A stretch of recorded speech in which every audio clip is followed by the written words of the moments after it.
Dealings with the Dead. Number 44. Delenda est Carthago, abellendum est Serveteum. No doubt of it. Slavery must be buried decently. However, I cannot endure rudeness and violence at a funeral.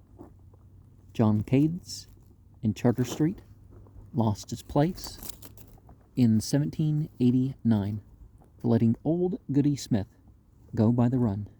The naufragium of Erasmus was nothing at all compared with that of the old lady's coffin. Our Southern Confederates are entitled to civility because they are men and brethren, and they are entitled to kindness and courtesy from us.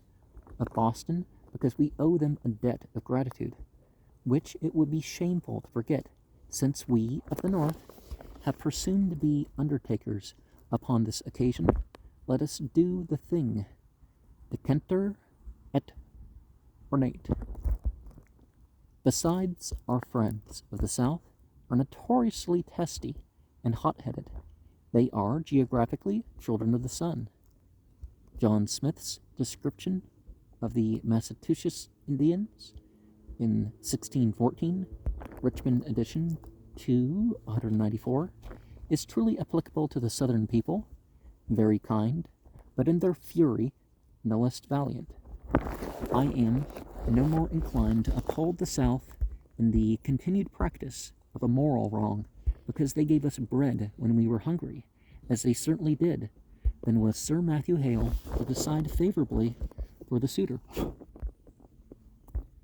who sent him the fat buck, nullum simil quatuor pedibus claret.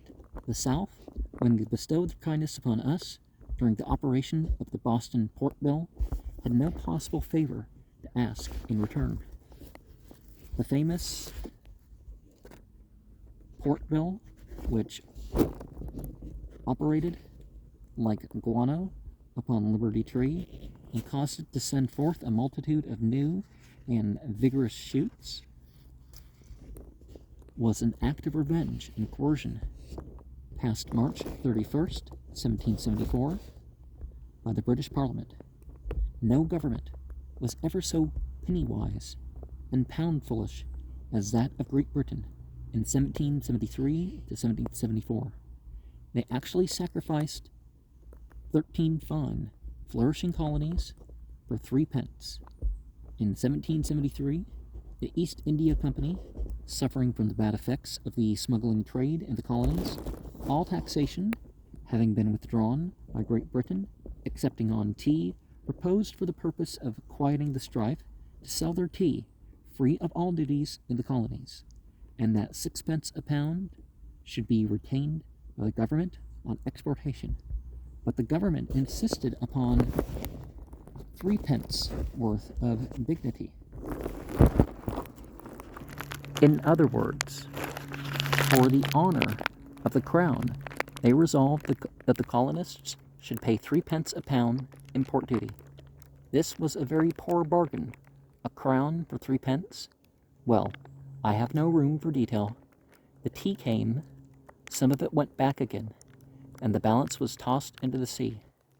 It was not suffered to be landed at Philadelphia and New York. 17 chests brought to New York on private account, says Gordon, Volume 1, page 333, were thrown overboard. November 18th, 1773, and combustibles were prepared to burn the ships if they came from the Hook.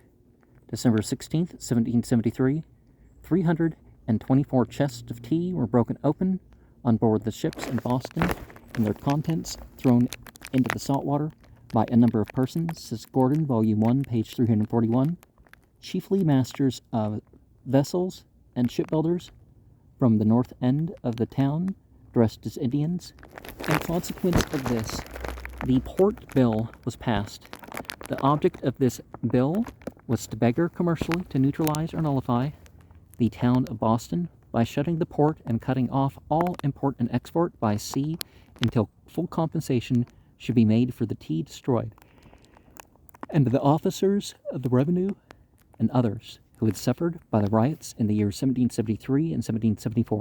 Such was the port bill whose destructive operation was directed upon the port of Boston alone, under a fatal misunderstanding of the British government in relation to the real anonymity of the American people.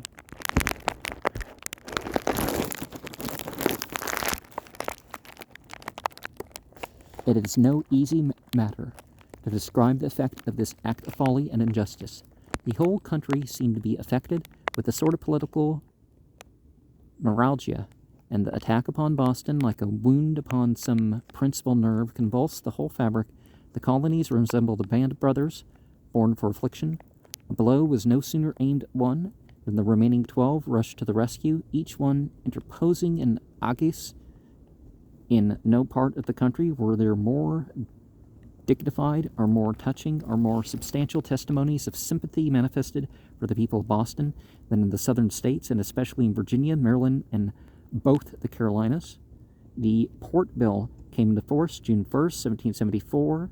The Marylanders of Annapolis, on the 25th of May preceding, assembled and resolved that Boston was suffering in the common cause of America. On the 30th, the magistrates and other inhabitants of Queen Anne's County resolved in full meeting that they would make known as speedily as possible their sentiments to their distressed brethren of Boston, and that they looked upon the case of Boston to be the common cause of America. The House of Burgesses in Virginia appointed the day when the Boston Port Bill came into operation as the day of fasting and prayer throughout the ancient dominion. A published letter from Kent County, Maryland, dated June 7th, 1774, says, "The people of Boston need not be afraid of being starved into compliance. If they will only give a short notice, they may make their town the greenery of America."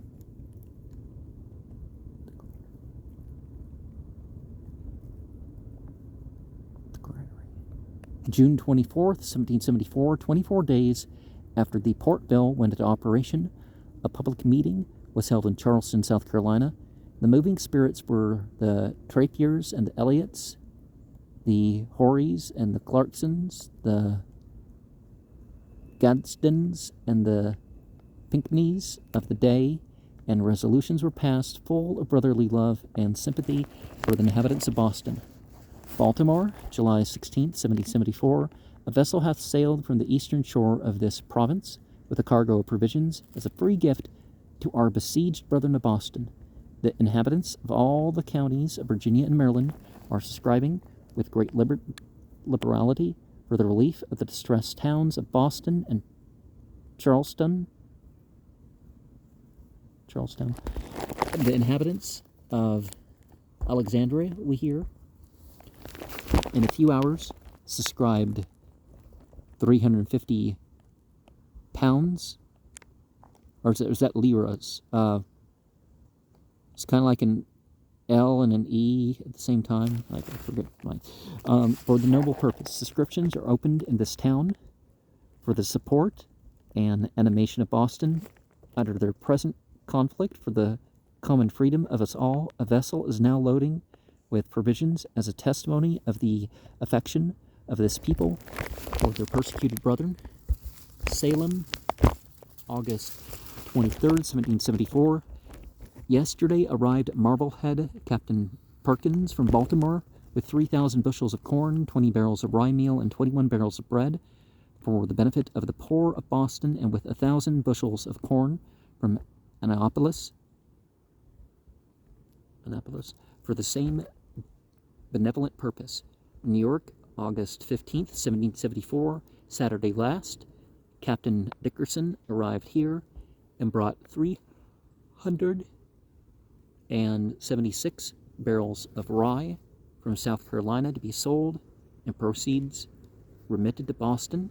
A present to the sufferers. A still larger cargo is to be shipped for the like benevolent purpose. Newport, Rhode Island, Captain Bowl from Wilmington, North Carolina, arrived here last Tuesday with a load of provisions for the poor of Boston to set sail again for Salem. These testimonies of a kind and brotherly spirit came from all quarters of the country. These illustrations might be multiplied to any extent.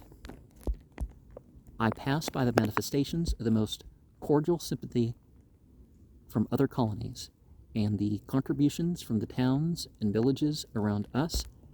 My business lies at present with the South, and my object is to remind some of the more rampant and furious of my abolition friends who are of yesterday that the people of the South, however hasty they may be, living under the sun's fiercer rays, and however excited when a northern man, however respectable, comes to take up his quarters in their midst and gather evidence against them under their very noses, are not precisely outside barbarians.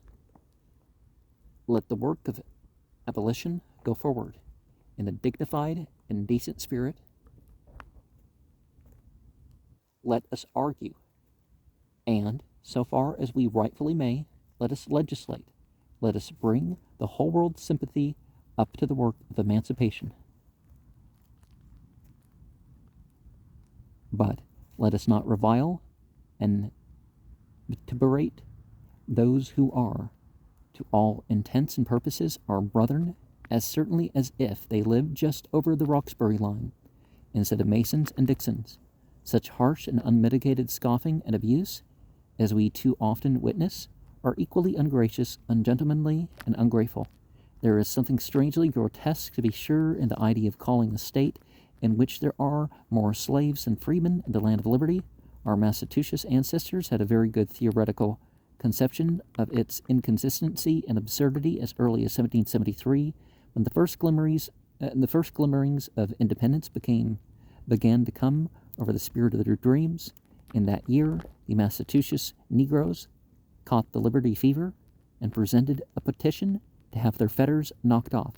May 17, 1773, the inhabitants of Pembroke addressed a respectfully suggestive letter to their representative in the General Court, John Turner, the last paragraph of which is well worthy of republication.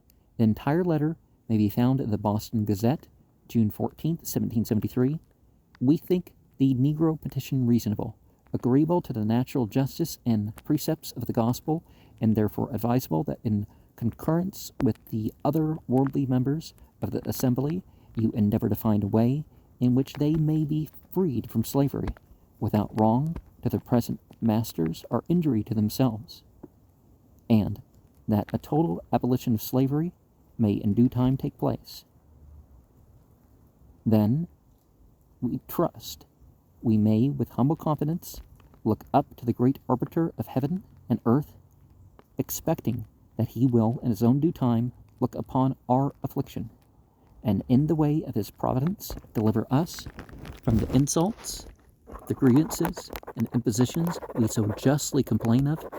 This, as the reader will remember, had reference to the slavery in Massachusetts.